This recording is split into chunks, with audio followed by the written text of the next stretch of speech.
Hello guys, in this video I am going to show you where you can find the frequently asked questions in the Smart Life application.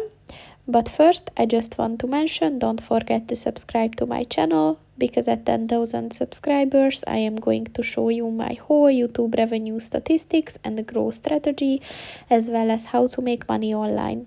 Let's jump into it. First of all, open the application on your phone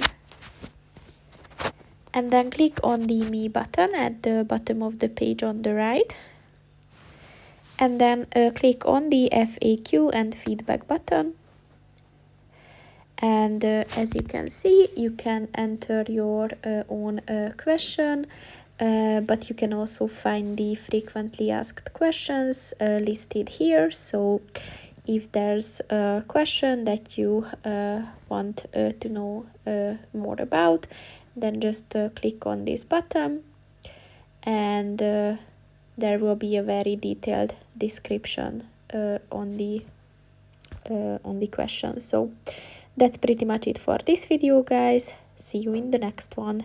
Goodbye.